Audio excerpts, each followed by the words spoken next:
It's time for another closer look at a key Kentucky Derby contender. And here's your host, Magic. Well, Matt at RacingNews.com, Magic here with a familiar face if you've been following us for the last 6 months. Justin Christine is here with me, and Justin is a trip notes expert. Justin, glad to have you back on. You were last year for the Breeders' Cup, and you did a great job. You were a huge hit with the fans. Now we're looking at the 2022 Kentucky Derby. It's just the biggest race of the entire year for us, so no pressure for your second time back.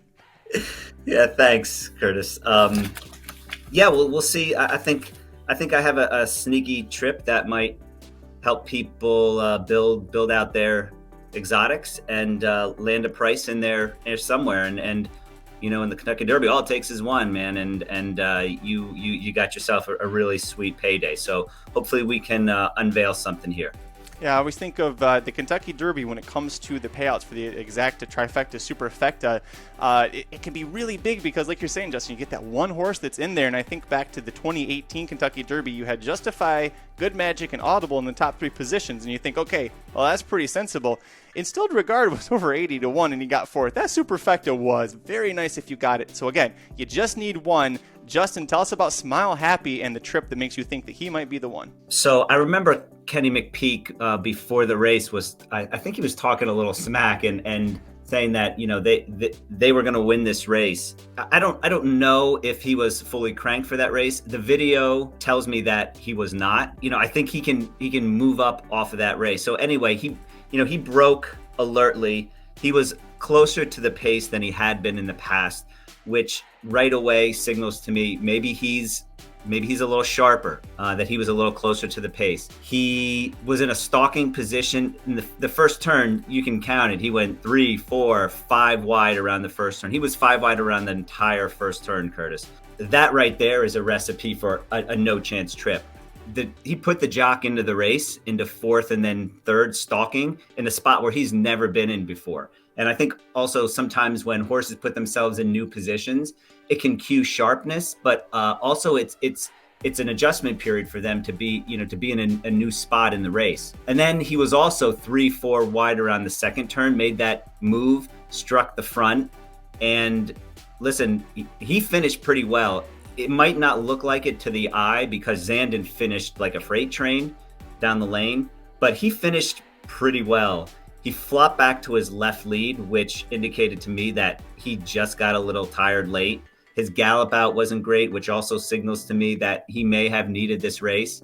And so, you know, second off the layoff, building off this race, he'll probably be in the middle half of the field in the Kentucky Derby, more like the style that he prefers and is used to. And listen, we don't have to tell people about Corey Lannery in the Derby. You know, he's going to seek out the rail down the backside somehow. He's going to try to skim the rail, turning for home. And if he does, and he finds an opening, he can weave his way through traffic. I think he can get into the mix for the top 3 spots. And he's going to be 4 or 5 times the price that he has been in any of his other races. So, you know, I think he's worth a nice gamble. If not on the win end, you know, to play as second, third, and fourth in the exacta, try, and super. A great price on a horse that if he hits the board, you look back and go, well, yeah, that made a lot of sense. What we're saying is don't be on the outside looking and be like Justin. Have some faith and Smile Happy. Head over to RacingNews.com. We've got you covered with free picks for every race, every track across the country, and full coverage of the Kentucky Derby and Kentucky Oaks Trails are over at youtube.com/racingdudes. Justin, I want to thank you for coming back and joining us. Let's not wait 6 more months to get back together. We'll see you at the Breeders' Cup. We'll definitely do this again before then. Anytime, Curtis. I love it. Appreciate it. Let us know where they can follow you on Twitter as well. Make sure you put that out there. Sure. It's at Teacher JJC on Twitter. Perfect. Thank you so much for joining us. Hit like if you like the video. Subscribe to the YouTube channel. We'll see you at the track.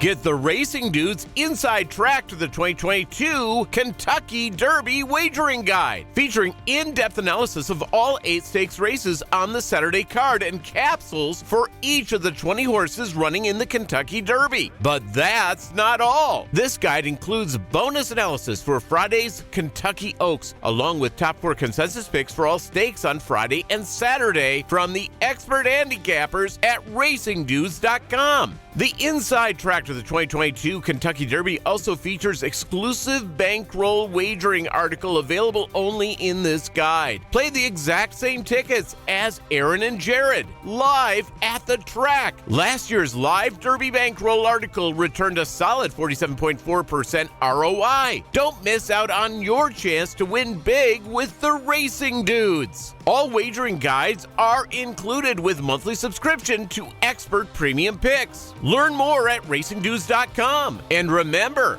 never play a big day without visiting the Racing Dudes. First,